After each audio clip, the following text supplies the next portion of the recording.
don't know whether we necessarily need to say, well, I'm a volunteer and, you know, this is when I volunteer and this is when I don't.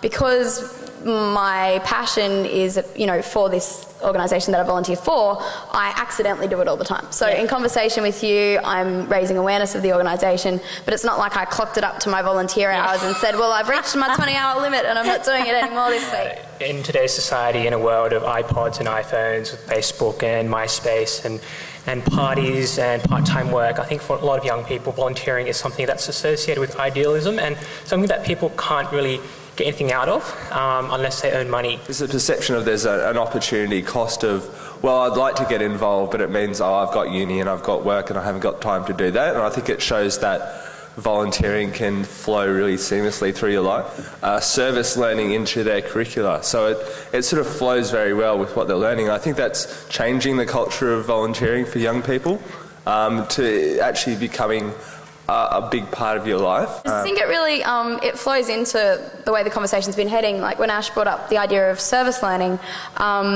you know, we accidentally like it. You know, you trick young people into, you know, you've got to do this service learning, and then they go, oh, actually, I kind of enjoyed that. And it sort of starts that culture of, you know, actually demonstrating how enjoyable that sort of thing can be. And then you take those skills on to getting a job and you continue that sort of lifestyle habit. I think it's important for people who have who are working now or who have done volunteering previously, just to support and provide resources for people who are coming through, and just giving them that encouragement and incentive to continue on.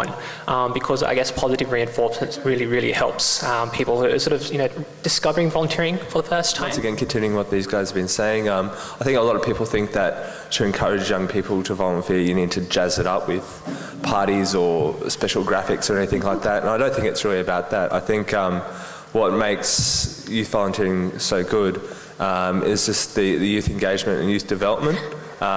So there really needs to be a structured process to grow skills and volunteer through that. One thing that I really missed when I went to university was this lack of culture of volunteering and support for, you know, initiative on campus. It doesn't necessarily have to be based in volunteering efforts, but even just, you know, how do I start something? And I think that as a young person, we have the motivation to want to start things, but not necessarily the tools or the skills. So we get frustrated, and that can actually prevent us from wanting to volunteer further. So in that sense of starting something new and starting your own volunteering activity. So I think that to get more volunteers, we need more volunteer leadership and new things.